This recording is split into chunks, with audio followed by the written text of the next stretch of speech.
All right. So yeah, as I was saying, Villa is a fairly large map. So horizontally speaking, you know, the map is larger than Consulate on a single floor sitting, on a single floor level.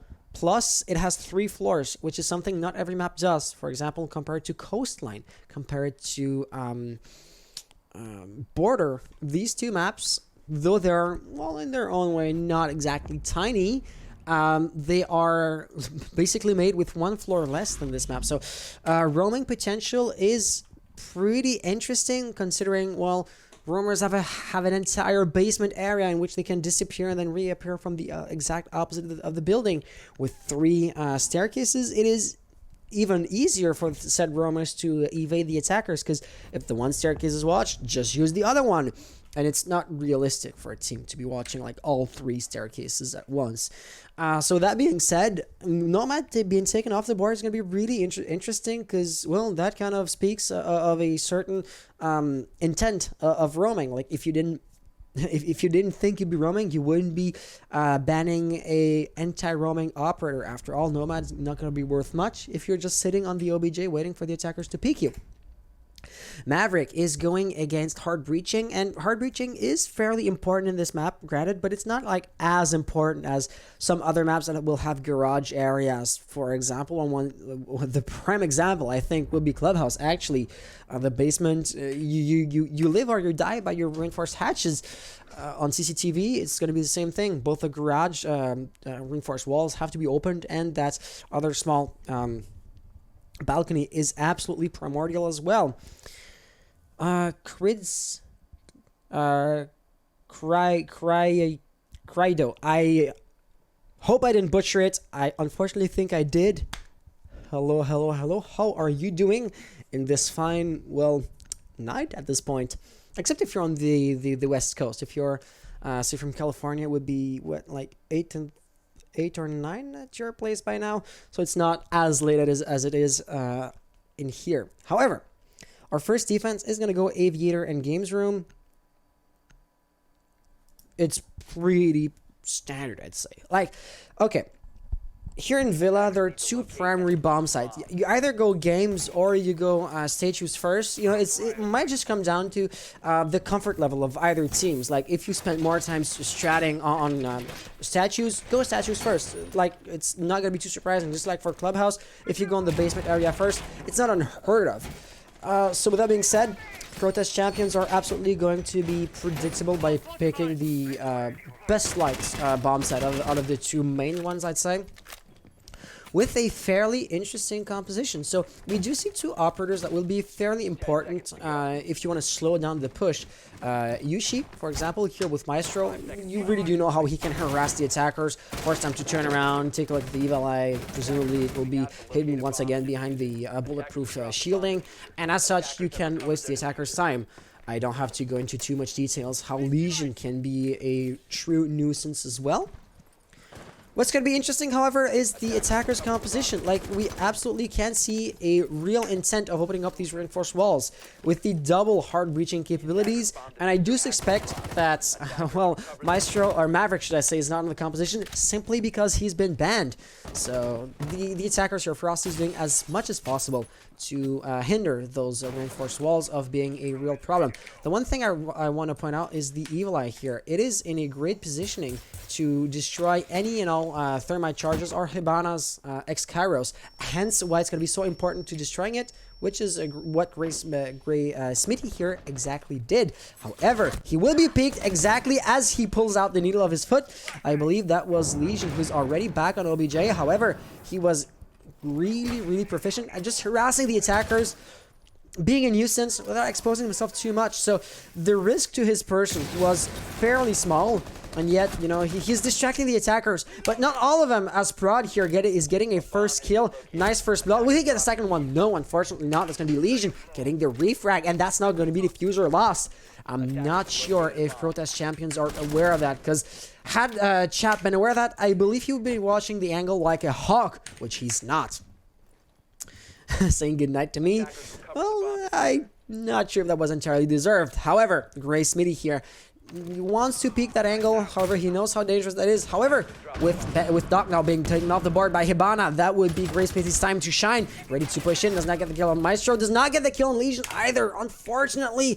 Omegra here, last operator alive in a 1v3 situation, does not have Diffuser, has opened up the 1 vault here, so he would have an extra possible entryway into the objective, which is good, you know, if he's spotted, he can just rotate with one more option. Well, in his inventory, that's going to be a nice kill on Bullish. Nicely done. Now a 1v2 situation with 45 seconds remaining. It is still doable, but not exactly easy. Chap absolutely watching the angle. He's fired a few shots. His position might now be known, but that does not mean he's in a tight spot. He still is holding a really powerful angle.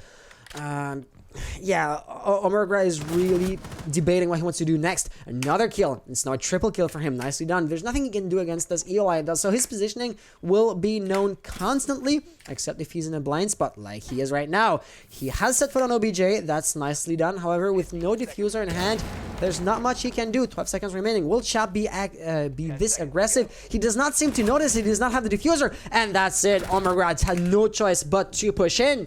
And Chapper Mandingo was absolutely ready for it. That's now going to be Protest Champions winning the first round.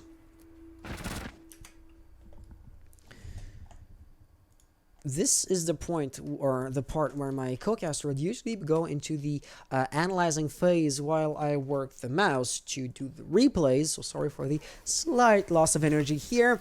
So let's just take a look back at this round.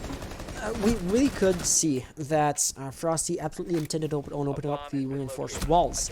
It did not pan out how they expected though, so technically speaking, yeah, of course, the exothermic charge blew up, but then that was just there to create a line of sight which Chap then used to get the kill. So it absolutely turned around and bit Prod in the butt, to put it that way. And after that, it was a few kills, I want to say, individual firefights, because I did not see the Frosty team being overly, say, coordinated or working overly together, which kind of led to a few isolated 1v1s that Protest Champions ended up winning. Omegra almost got the comeback. He got the double when he was in a 1v3 situation, bringing this back to a 1v1 situation. Triple kill in total. It was unfortunately not enough for him, though it came down to the wire. So that was the first round. Second round is going to go statues with no surprise whatsoever. If I was to look at the composition, it will be fairly similar, yet not exactly, say, equal to the previous one. Yushi will be playing Valkyrie at a slight blank here, rather than playing Maestro. So the intel capabilities will absolutely be enhanced this way. Like, those cameras are a bit easier to conceal than the big Evil Eye.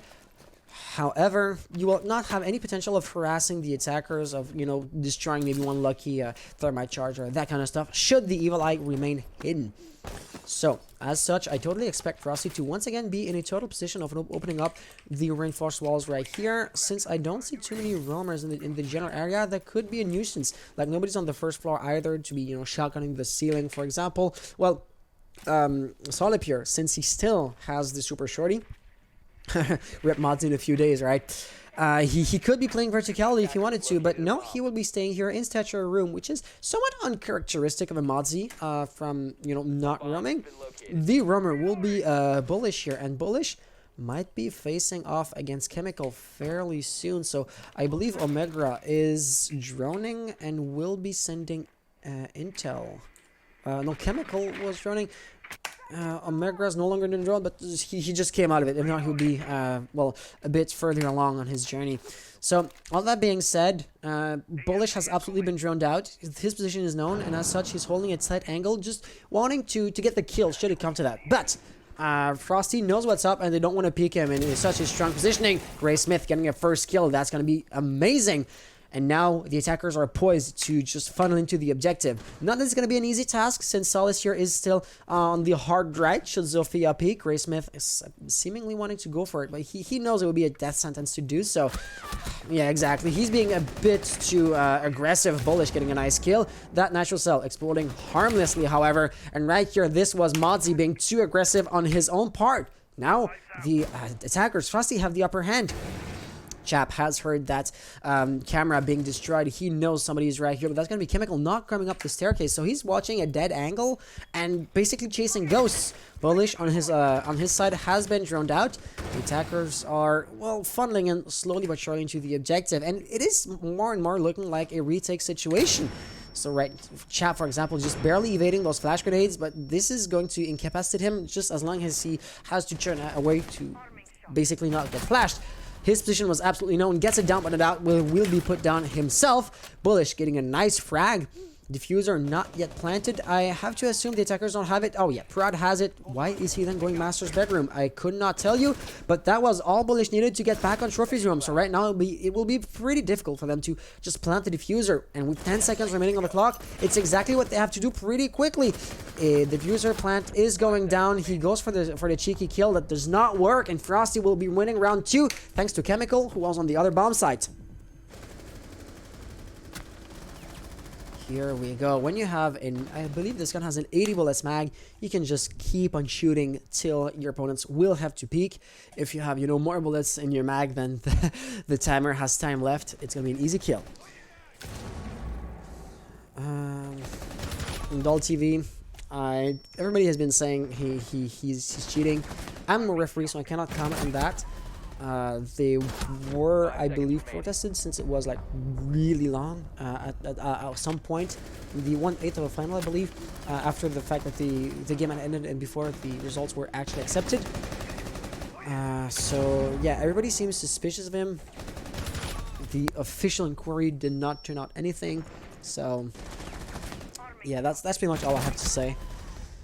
Because once again, I can't comment. I'm not a referee. I'm not the guy that's going to be delving into ESL wire and the mouse and cheat files should something happen. But also, I do realize that a lot, and I do mean a suspicious amount of people are, well, suspicious of him. With that being said, that second defense here turned out to be, well, a failure for Protest Champions and or a success for Frosty, depending on how you want to put it.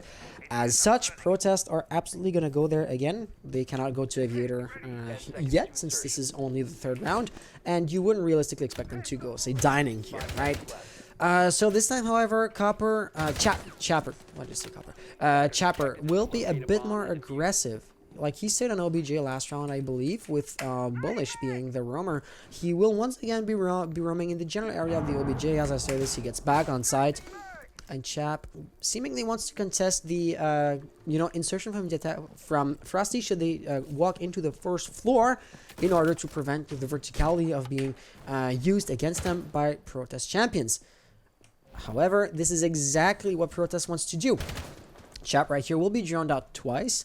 As such, his position is absolutely known, but he's not alone. There was Zofia Valkyrie, my bad, who was also there, but the drones have been shut down before they could lay eyes on Valkyrie. So, the attackers, for example, I believe Gray's silhouette was on the 1st floor previously. Now it's up to Chemical. Chemical kind of was up against a 2v1 unexpectedly, since he did not exactly know that Zofia was there, but that's gonna be the death of Chapper, simply because he was using his gadget when he shouldn't have.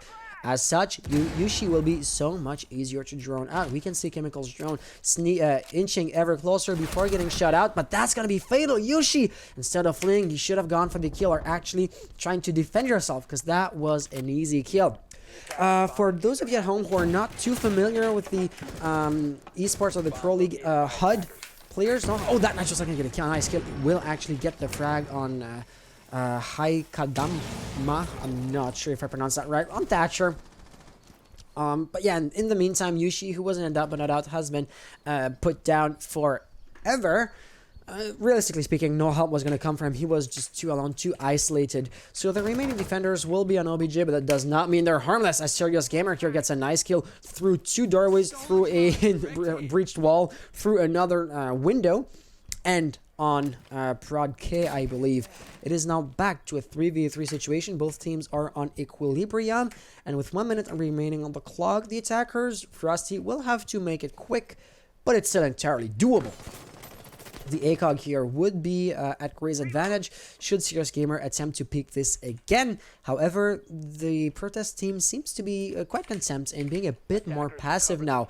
For example, here, Solip can aggressively peek whenever he decides to, but I feel like he will wait for the attackers to funnel into the objective first. Like, let them peek in for... Oh, that flash is going to be the death of him. Omega going for the peek. He does not see him. He does get the kill eventually. Gray also getting a frag at the very same time, leaving us with Bull in a 1v2 situation. Gets the first kill. Bearer of the diffuser down. Diffuser lost. Gray has yet no choice but to get for the kill. It is going to be a deathmatch situation. He's not going to go for the rotation and get the diffuser back, right? So with 11 seconds remaining, both players seem to know exactly what's going on. He seems to be rethinking. He will go for wall bangs. He's not so lucky. This time, Bullish knows exactly where his opponent's going to be. 1 second remaining. Pre-fires, are they going to work? They do work! Frosty winning it at the very last second. That was played by the skin of his teeth. But Gray Smithy ended up winning the round, and that's all that matters. What a round. You could feel the hesitation for a moment. Gray Smithy did not want to commit to something that was going to be, you know, a blind rush. Usually blind rush equals dumb mistake. But when you have half a dozen seconds remaining on the clock, you don't know where your opponent is. You have to go by instinct. He cannot be too far going off of his present past or last known location. You try your best. You go off instinct. You know the map. And you know exactly what to do. That was a round that Frosty was not supposed to win. And yet they did. Wow. Just to see, sure, why not? He is also the aggressive roamer, so, and he's also playing entry frag when he's on attack. We have been casting Protest Champs for a few rounds now, since I'm always, you know, just following the winner of the previous game to stay in sync with the matches. So yeah, observing Chapper does not bother me at all, since, you know, he's usually the one that's actively looking for a firefight. Or usually this round he's, or this game as a whole I should say, he's playing a bit more passively. Like last round we were on Consulate, so Consulate sure is a map on which spawn kills are notoriously easy, but he went for the spawn kills every single round. Here he seems to be more content on just anchoring down on the OBJ, which is something Legion does not always do. Like Legion with his goo mines can be really good as a roamer. He just sets himself up somewhere, put the goo mines here and there, and you know exactly where and when you're going to be pushed from. With all that being said, after losing 2 rounds on statues, well, Protest Champions are free to go back to aviation again, which is exactly what they're doing. So, going off of historical data, though it's quite slim at this point because the game is still relatively young, well, they might be winning this this defense here. Let's see. So, Chap, for the time being, yeah, he's not going to be too interesting to spectate. He's just on the OBJ waiting to be pushed. The first line of defense will be Serious Gamer, who is actively, you know, throwing pests at the attackers to ensure that they cannot drone him out. We all know how much knowledge is power, and as such, denying said knowledge to Frosty is going to be absolutely crucial. He also gets a Twitch drone out of all drones. That flash grenade is going to force him back. Is somebody going to rush in behind the flash? No. There's a drone going in, and oh, he's droning. He has no idea he's being watched. That's going to be Chemical going down, but Serious Gamer has received a tremendous amount of damage.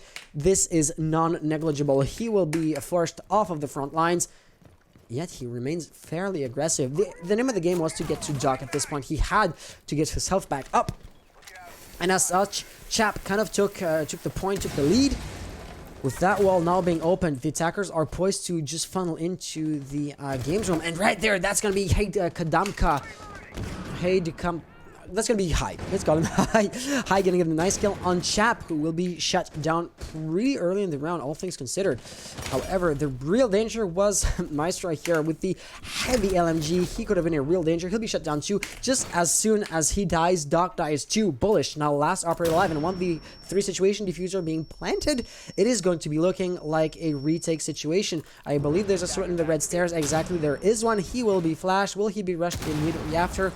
Apparently not, so he is not yet dead. But on his left side, he knows there's somebody. The flick shot does not happen. Frosty winning the 4th round, and now officially back on the well, no, sorry. They are now leading in a 3-1 fashion.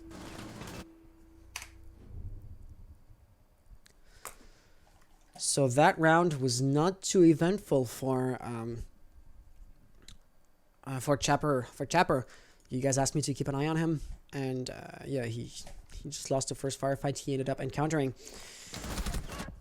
So throughout the games that we've seen so far, Protest Champions, they were always in the lead. This time, it's the first round, or the first game, should I say, that they're not actively leading, actively having an advantage compared to their opponents.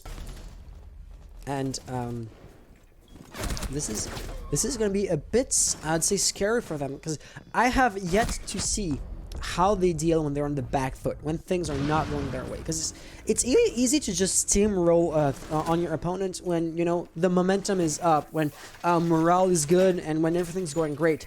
But as soon as things are no longer ideal, as soon as you start to second guess yourself, are we pulling up the correct strat to, you know, counter what Frosty's going to be bringing up? Frosty so far are notorious for emphasizing the hard breaching heavily, for example, right? So if Protest Champions start to ask themselves, what are we doing wrong? What can we improve upon? And if they don't find, if they don't find the right answers to these important questions, well, the team cohesion might fall. Morale is a major factor, both in real armed conflicts and in the game. So that's why I'm quite interested to see how they would fare when things are not going their way. But with that being said, they're not yet in a, you know, backs against the wall, now or nothing situation, right? So, Frosty seemed to be falling in a bit of a pattern, I'd say. Never ever have we seen them attempt to come in through a master bedroom and then, you know, go through 90 hallway, classic hallway, and push from there. So, Serious Gamer knows exactly where the pressure is going to be coming from. His positioning is really the linchpin in the defense, however. If he dies, well, the attackers will just funnel in through the study, and then they will have access to the reinforced walls. He's doing great so far. That natural sound might even get a kill. It will get a kill, but will be refragged immediately due to the frag grenade. Both players thought of the exact same thing. However, the damage has been done. Thermite now will be, in theory, able to walk up to the reinforced walls. The problem is the bandit batteries are still up. But that's where Omregra gets into play. He will get the one bandit battery he needed, and as such, Prod will be opening up that wall. Let's take a look at chat. Still in Hunting Vault, expecting the pressure to come, but Yushi will be the first line of defense here. Should Thermite walk up to the opening? Well, depending on which direction he looks at, Chap might be the first thing he sees, or it might even be Yushi. Both players are holding really tight angles, so it really does depend on how the attackers would peek. I wanted to talk about Omegra, who was on the first floor, right? He was Ash who opened up the ceiling. And as such, he had to walk up the stairs, and he was in a position to maybe flank, but Bullish was able to shut him down, so this is no longer going to be a two-pronged attack, but a really unilateral one. Frosty are once again trying to regain the initiative, trying to encircle as much as you can, encircle the objective with only 2 attackers remaining. But the point still stands. They want to avoid the unilateral push, as it is really, really easy to shut down. With 53 seconds remaining on the clock, things are looking fairly good, I'd say. Like, even though they're a man down, Frosty yet has ample time to relocate themselves, drone out, think of what they want to do next. But that's not going to work out, as well, Yushi gets a kill, Chapper dies, and I could not read the kill feed fast enough, but there we go, Yushi with the final kill count. That was not a double kill, 2 defenders just so happened to get a kill in rapid succession.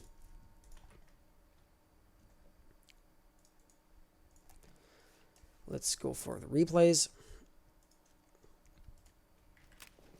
Any clip helps for the Protest Fest. Once again, I as a caster have to remain neutral. Because if I had to have any impact on the game whatsoever, well, it would break the fair play of the game, no matter what team I'm supporting or what would you. So this is why I'm going to stay out of it, though I'm reading and I'm seeing what you guys are saying in the chat. So that was the 5th round. The scoreline is now 3-2, still favoring Frosty since, you know, it was 3-1, so you know what to expect. However, this is now the next to last round before the role swap. Actually, my bad. It is the last round before the role swap. And, you know, Rainbow Six, by nature, is an asymmetrical game. You know, for example, it's not a single just kill enemy, enemy is trying to kill you, like, you know, let's say Call of Duty. And as such, should the map be poorly balanced, like, the devs are doing their best, but, you know, the human condition does not allow for perfection, And as such, either side might just be inherently favored by just the layout of the map, the guns, the gadgets, all that good stuff. So even though Protest Charms'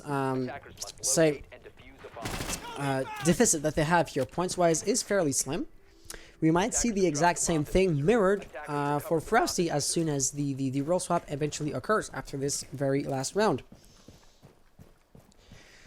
The one thing I am quite curious to see would be the roaming situation here. Where is Bull running from? From classical hallway, 90 hallway like everybody calls it. And Yushi is going to be on astronomy. So the roamer here will be Bull.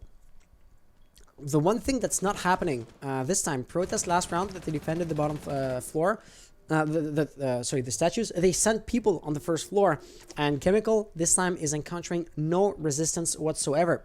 It's quite crucial to point that out because, for example, Chemical, he knows the map, right? He knows the angles. He can really easily just whip out the shotgun and destroy the batteries. And had he done that, well, that battery tricksing would not have worked. I believe we're going to be trying to go for a frag grenade, but that's not going to work. And this should be... yeah, there we go. Thermite's second exothermic charge. Prod K now... or the team as a whole, rather, is out of hard breaching capabilities. And that's going to be making Frosty so much more predictable. After all, well, talking about reinforced or hard walls, they can no longer open them up. They are now left with the openings that are already in the map, Call of Duty style. And, you know, shutting down a doorway is really easy because it's so predictable. A first kill by Chap, technically a double since he got an enemy down. But he will not be in a position to win against Prod, who will get the refrag and might even be in a position to revive Chemical. That is assuming, I'm not sure whose silhouette is right here, that is Valkyrie. Assuming Valkyrie does not go for the aggressive peek, she barely does not see that Chemical is in a up and net out situation. Serious Gamer is absolutely flashed, that's not looking too good. Prod K could rush in. He also flashed himself apparently, so he did not rush in. But, you know, reviving Chemical should be of utmost importance since it was a 2v4. It could have been a 3v4 since if you had to revive Chemical, but now it's a 1v4 with the potential of being brought back up to a 2v4. And even the 2v4 is still a heavy disadvantage. So having Chap just put Chemical down and having him bleed out is going to be such a big problem. Gray Smitty in a 1v4 situation does not have the diffuser, has barely above half his health. If his position was not known, this pre-fire is going to tell the defenders where he was, and as such, I can see next to no silver lining in this situation. Nothing is going his way, and there we go, does not get a single kill before Protest Champions win the 6th round, thus bringing the points back up to a 3-3 situation. Both teams are, to put it that way, at an equilibrium, right in time for the rule swap.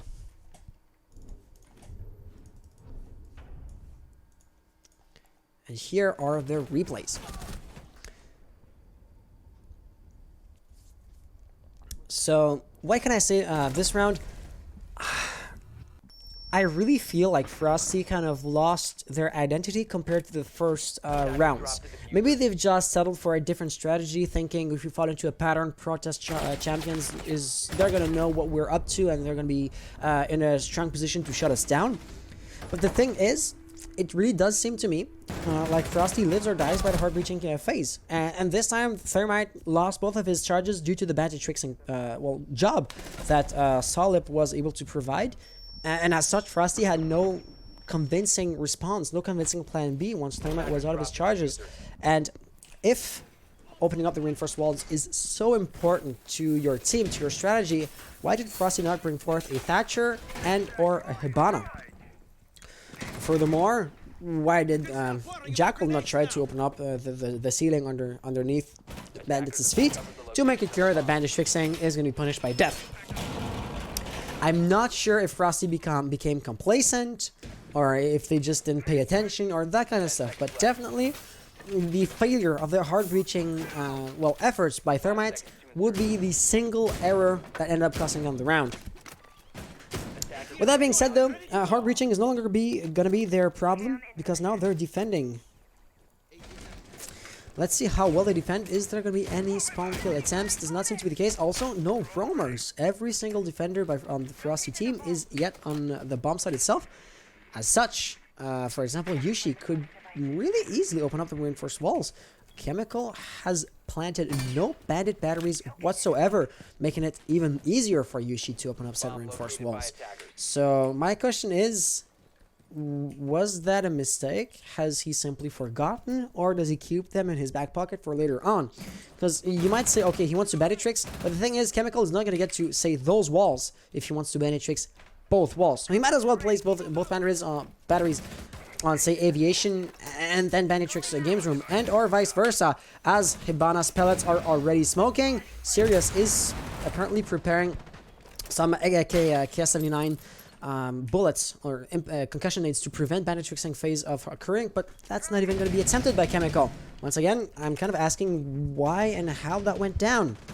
Nonetheless, so far, the push seems to be fairly unilateral. Like, no attacker is attempting to flank, to come up like classical hallway or, you know, from the other side of the map, generally speaking. And as such, it should be fairly easy for the defenders to shut down. Exactly. Hay and Gray getting a kill in rapid succession. Thatcher going for the refrag. That does not work out in his favor, however. Already a 2v5 situation. The Protest Champion's push is just collapsing in on itself. Yushi was able to open up the reinforced wall, so that's going to be creating a few more lines of sights, but those are worth next to nothing if you're not capable of getting the kills in the first place. Even worse, that's not going to be an opening for the defenders to toss nitro cells. Bullish is able to set foot on the OBJ. That's nicely done, but his position is known, and in such a disadvantaged position, well, he was really easy to flank, to surround, and to get a kill on. And that's just going to be Frosty winning the round in a flawless manner.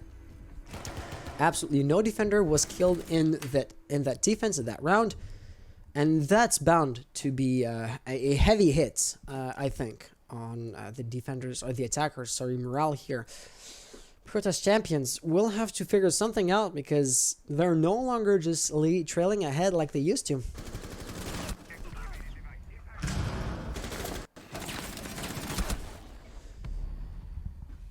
Smoke like a spliff. Yeah, with the 4.5 minutes delay that we have here, it is quite hard for me to like read what you're reacting to and to react to your reaction, because yeah, the conversation is almost gonna have, you know, a 10 minutes delay at this point. But with that being said, it kind of just comes down to firefights, right? For example, look at Thatcher here. He lost his face check, and that's why he died. Do that 2 or 3 more times, and you find yourself in a 1v5 situation, and Hibana had no real chance of surviving this. So, momentum, first blood, and that kind of stuff, early rounds openings are absolutely crucial to see where the round is going to go, or how the round is going to shape up later on. With that being said, after winning aviation, without any surprises, we're going to be going statuary, and trophies room, I believe, is the name of the second bomb site. 10 seconds remaining. And the defense here is going to be, I'd say, fairly typical. Like, there's no operator in the composition on Frosty's side where you'd be thinking, what exactly was the point of bringing that operator? What custom strat have they made to incorporate this or that? The roam game might be fairly light. I don't expect the defenders to be, you know, roaming downstairs. Prod apparently is by the circus. Yeah, he'll be lurking on the first floor after all. Maybe he has yet to finish walking down the stairs. But the attackers here, Protest Champions, are already taking a foothold in the dining room. So should Prod aggressively attempt to contest that, it might not end well for him. So he's just shutting down the access to the staircase, it feels like. The problem is, staying in the staircase is not going to pose a serious threat to Serious Gamer, who is, by doing so, completely shutting down any and all bandit tricksing attempts. This is what Frosty was supposed to be doing 2 rounds ago, and as such, I would absolutely expect Yushi, as soon as he exits his drone, of opening up the reinforced wall. Bandit, after all, was in a position to plant another battery. I assume that's because Sirius was no longer there. After all, he got the kill in the staircase on Jaeger. That grenade was close, but did not end up getting the kill that Serious Gamer so desperately wanted. I see no electricity on the reinforced wall as is currently, although Murga is trying to with the nitro cell. Why? Oh, and that she was able to shut that down in midair. As such, the reinforced wall, the hard breaching phase was a success with, barely under half of the round remaining. The attackers will have plenty of time to push into the objective. Omega getting a frag, but will be refragged immediately by Chap. Nicely done. A 2v4 situation now. Hai is going to be in Astronomy, so he has a very limited line of sight on the OBJ itself. So it more or less comes down to Chemical, who is doing a tremendous job at shutting down everything the attackers, Protest Champions, are throwing at him. Yeah, Haya has a very narrow line of sight on the OBJ, but he has a very important one as well. Because should Bullish try to, run into the bomb site, Hai will be in a position to see him and to cut off that rotation. Yet, we still have, 45 seconds on the clock, so nothing too dramatic. And, yeah, Chap is trying to go into the bathroom, where Hay is also in a position to shut that down. But by doing so, he has turned his attention from the bomb site itself. But, Bandit Chemical is back on site. So, Bullish getting the kill. Hay getting a kill as well. Now, 1v1 situation. 24 seconds remaining on the clock. Bullish does not have the diffuser. He cannot go for the plant. Should not attempt it in either way, given the current situation of things. So, it is going to come down to a deathmatch situation. Hay has the control of the diffuser. He seems to know this. Preparing to hunker down. He peeks too aggressively, though. A risk he did not have to take. Yet, he wins his firefight, and Frosty is thus going to win the 8th round. They are now leading 5-3.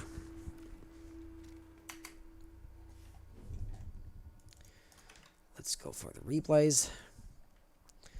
Also, the players are talking in chat, as you guys can see. I am not paying too much attention to that, as the sustained conversation that they're having would be a substantial distraction to my casting. They're not asking for a rehost or anything, but so players are beginning to be a bit more chatty than they were previously. As long as it remains respectful and all, it's always nice to see energy and fraternization in the community. Once again, as long as people are remaining respectful. With that being said, we are in for round 9. And after having won 2 rounds in a row, well, of course, Frosty are going to be forced to try their hand at defending the tertiary bomb site. Such a feat has not been achieved by Protest Champions. God damn it, hiccups. Yeah, Protest Champions were not in a position to win 3 rounds in a row, or 2 rounds in a row, should I say, and as such, they have never ever been to Dining Room. So, it's going to be a first for both teams, basically. We don't know how Frosty is going to defend that bomb site. We haven't seen them do so before. Neither have we seen Protest Champions attack this area of the map before. Can we have an interview with Chapper? I can always try. But the thing is, the other team has to consent to it. I mean, I can try. Sure. And you're part of their team. Oh, Zorodox. Okay, so you're like coach or a substitute player or even a player, which name is not the same on Twitch as it is on Ubisoft. On Uplay. Either way, I kind of like doing interviews. Oh, and let's talk about this during the next preparation phase, shall we? Because the pressure is already mounting. Chap trying to get into the bomb, not bomb site, but memorial room. However, we have Omega here ready to shut that down. The drone is going to remain elusive, and that could prove to be a dangerous distraction. Like, should you be pushed exactly at this moment? The drone is still up, by the way. Should you be pushed right here, right now? That could be really dangerous, which is where Chemical comes in. But the pest on wheels is still standing strong up until it took a bullet to the face. But should the defenders, aka Chemical and Omega, be able to hold on to Memorial Room, this could be a total disaster for the attackers. There we go, a nice kill is going to happen, since their plan on attacking the bomb site seems to hinge on, well, setting control of Memorial Room first and attacking further on from there. So, having lost 2 defenders already, it's not looking too good, and there's also an opening having been made from that side into the back hallway. Now, a 2v5 situation. Frosty's defense seems to be slowly but surely crumbling. Omega going for an aggressive peek, inflicting heavy damage on his opponents, but not getting the actual kill. Proud, now in a 1v5 situation, a few attackers have lost a substantial amount of health, so to maybe even 3, depending on how you want to put it. Attackers are going to be soft targets, to put it that way, but still, you only need one health point to be, well, dangerous, to still be in a position to fire at your opponents, and that's exactly what Bullish is going to show us, as he gets a nice kill on Jaeger, who apparently did not expect to be pushed, to be fired upon from that specific angle. So the good news is, with that round one, well, Protest Champions are not in a match point situation. Let's just remind ourselves. Frosty, well, they have 5 points, and in a game where you have 12 rounds in total, barring the possibility of having an overtime situation, 2 rounds out of 12 is negligible. When you see a team that has a 5-to-something scoreline, you think to yourself, they can win this really, really quickly. Protest Champions also winning that round was really important for them, because we have seen at this point that the blue team, Frosty, seems to have the upper hand, but just a slight advantage, just a slight upper hand, right? And as such, should they have been with the 6-to-3 scoreline, I would not have expected Protest Champions to be able to win like 3 rounds in a row, to equilibrate the scores, to bring the scores back to 6-6 in the time that Frosty needed to win a single round. And as such, that disparity between the two scorelines that did not end up happening makes it so the Protest Champions still have a reasonable fighting chance. Like, they're only down a single point now.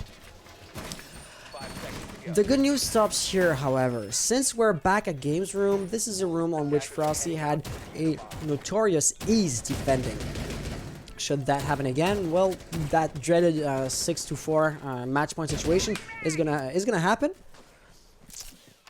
But it can really go both ways, since now Protest Champions know what Frosty is, well, attempting when they defend this bomb site. The advantage of surprise should more or less be lost, right? This is something that really only happens once, and I've not seen Frosty attempt something too drastic to update or to change up their defense. The one thing I want to note is we have both a Cade and a Bandit. So, assuming, Bandit attempts to bandit tricks on these walls and Cade does the same thing here, the hard breaching phase would be somewhat harder, which is where Serious Gamer comes in. He's going to attempt to get the kill on Bandit right here, or to at least scare him off, and that's absolutely going to work. Bandit taking a bullet to the face by Ash, who will be tossing flash grenades in, and as such, Hibana will already be tossing X-Caros pellets. Prod K can absolutely use... no, he's already out of his Artilla Electro Claws. I see. So this is why Hibana will be opening up that line of sight. But Prod K is still watching said opening like a hawk. So pushing in or actively trying to attack the defenders from that side might be a bit risky. What's risky though is Omergra's positioning. His back is completely open. Are completely vulnerable to the the corridor, should I put it this way. So Serious Gamer here, should he just keep on pressing forward, could even have an easy kill. That is assuming you're able to get rid of Jaeger in the first place, which happens as we speak. So Omergra now really does have to turn around and be more cautious of his surroundings, which, well, is going to be dangerous, because Prod K was being covered by Omergra. Losing that cover is going to expose Prod K. Not exactly flank, as he is literally shoulders rubbing against the wall, but still, it's going to be so much easier for the attackers to just push in on him. So, 55 seconds remaining, 3v4. This looks fairly even, I'd say. Defending is easier, so the men disadvantage that they had was not that big of a deal. But now, with a 2v4 situation, the same thing no longer holds true. This advantage is yet, well, exasperated by the fact that we're now in a 1v4 situation. Diffuse is being planted, and Cade couldn't do anything about it. Prod K being put in a down but not out stage, but not before he got the actual kill on his opponent. And as such, the scoreline is now 5-5, as we can see. Let's just take a look at the kills real quick, since in between 2 rounds is the best possible moment to take a look at the scoreline and that kind of stuff. But I usually show the replays, right? So Chapper is leading his team kills wise. Bull not too far behind. Yushi is apparently playing support or something, because he's not doing too great himself. And on the blue team, the same holds true. Like, Grace Midi would be the top fragger. and it's slowly but surely drops down from there. The good news is Proud K for the blue team is, well, the bottom fragger is not as, say, I don't want to call him a dead weight, because team play, drawing, that kind of stuff is really important, really crucial on Rainbow Six. However, the bottom fragger is not that far behind compare on Protest Charms' performances. Can you cast the final for my team in the GO4 tomorrow? Yeah, absolutely. I intended to doing so. Is this the final? No, this is a semi-final. Yeah, let me just note what happened last round. Casting the upload. Should we have a real situation? I have to keep tracks. We were aviation. That did not pan out to a Frosty. Alright. So, I would say either teams has been able in the past of winning 2 rounds in a row. So, either teams could just swoop in and take the game. But overall, the teams are fairly, even-headed, and I would not expect either teams of winning 2 rounds in a row. And by extension, I believe, personally, that the overtime situation is fairly likely. As such, Serious Gamer here is already inserting himself into the main hallway on the first floor. So, Protest Champion's way of, taking the first floor and then playing verticality off of there to chase off Chemical, playing Bandit yet again, becomes somewhat predictable since they've been doing this for a few rounds in a row now. Exactly, this is why High is being a bit more passive. The thing is, since it's known, Omergra might be in a position to counteract that. He knows what to expect. He is absolutely working on that as we speak. My question would be, is there a drone? Is there a Claymore? That's easy to see. Oh, Chap might have spotted. Let's just get back here. Chap might have spotted Omergra. So his advantage of surprise is now going to be lost. He might expect anti-roaming, actions to be taken by the attackers, but it does not seem to be the case, to be honest. Like, Serious Gamer apparently is relying on the fact that his drones scared Omergra off. And so far, that holds true. And as such, he's not taking his attention away from the objective, which seems to have tremendous effect. Like, the reinforced wall has been opened. Granted, no kill has happened so far, but they were not worried about their backs at all, as far as their actions tell. So, with roughly half of the round remaining, this is atypical to have no kill happen this late in the round for these teams. Some other matches will be really, really passive, but we usually see, say, Buck getting a kill in the beginning through the verticality and that kind of stuff, which he will, but just not through the verticality right now. He's seen the feet. However, if you cook a grenade, as long as you're being peeked, or while you're being peeked, that's going to be really dangerous. Legion, going for the refrag. However, he did not realize that the angle was being watched. Same for Omergra, getting back up, getting a nice kill on his right side. There's going to be the attackers wanting to push in. And so Yushi will be kind of shut down. He will have to pay attention to the red stairs and main stairs, should I say, rather. Gray Smitty here wants to push in to retake the control. He gets a nice kill, leaving us with Chap, last operator alive in his team. 29 seconds remaining on the clock. He has roughly half of his health remaining, but no diffuser. So him being in the games room as of now is worth next to nothing. He either has to go for a loop, get the diffuser back, or get the kill. He seems to be going for the kill, for the deathmatch, rather. Sorry, he goes to the kill, goes to the deathmatch. It absolutely works. He kind of seemed to know that Jaeger was roaming downstairs, and as such, well, it's quite predictable. He has to come up the staircase, and as such, that was fairly easy to shut down. So, Protest Champions now in a match point situation. It is now or never. They can swoop in and take it. Looking back at it, Serious Gamer really made a tremendous mistake in cooking an aid, exposed in the corridor like he was. Thing is, though he had spotted Legion on the really hard angle, hard left of that doorway, the problem was Legion wasn't alone, and with no drones in the bomb site, he couldn't know it. But, they had realized that Jaeger, I assume, they had realized that Jaeger was the only roamer. They had realized that no great danger was watching their backs, was just lurking in the shadows, waiting for them to drop their guards to spring up on them. As such, that implies that the defenders are an OBJ. So, yeah, I don't really know what to say to that. With that being said, Wait, we went aviation again, and it was won by the orange team for the 11th round. So for the 3rd round in a row, Frosty's going aviation again. Again and again and again. And the thing is, at this point, they were able to win the first time they defended here. But the problem is, you might give it up to the advantage of surprise, because definitely Protest Champions were doing have done a great job at adapting, at updating their strategy to counteract, to counter-strat basically Frosty's defense. And the thing is, said defense has not changed much. So if I was to put it this way, same actions might yield the same result. And that statement definitely does go in Protest Champions' favor, given the current situation. So Chemical was able to get a drone. The drone's going to jump out and going to be destroyed by the attackers. Still, the intel denial worth, or the intel denial potential of the gadget is going to be absolutely deserved.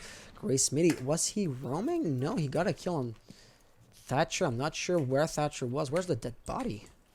Outside? No, I couldn't tell you, but there you go. Thatcher now done for. It's going to be a bit more difficult for the attackers to open up the reinforced wall, but not that much, as Cade is not exactly the best operator at, well, I want to say Cade tricksing. Oh, and there we go. Chap getting a nice kill. That's going to be on Omegra, who's going to be down. The one and only roamer is now out of the game. Let's see what's going to be next. Yushi was able to open up, or is, should I say, able to open up the reinforced wall. Nicely done. What's going to be next? So Serious Gamer is absolutely watching the wall, the door, should I say, but he was lagging at the same time. So that's going to be a disadvantage that Protest Champions can ill afford, to be honest.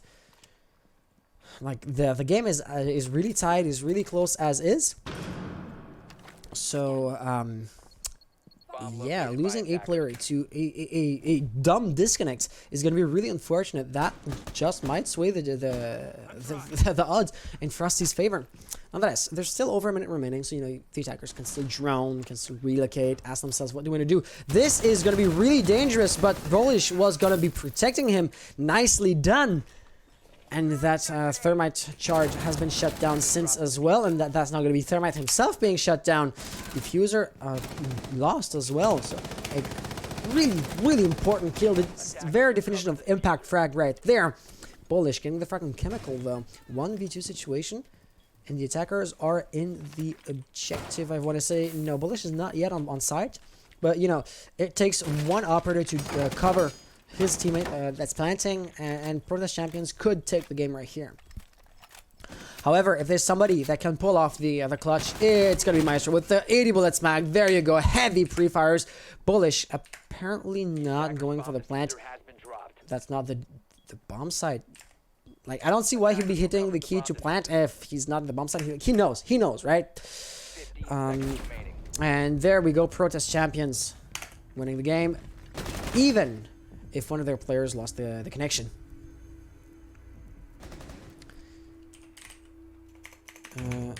Yes. So I was not in Bullish's POV here. I could not tell you if that shot was legit or not.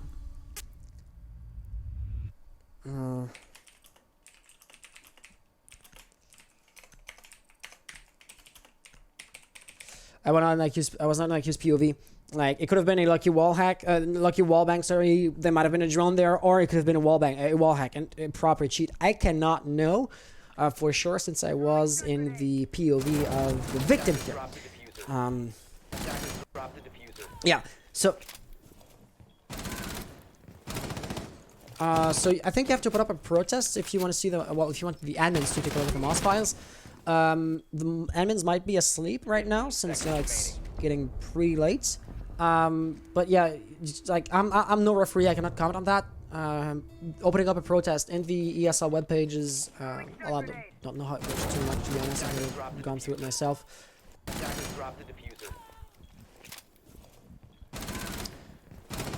Well, once again, I'm not gonna be commenting on that.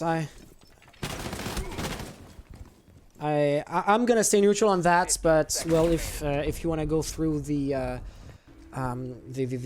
protest, that's entirely your right to do so.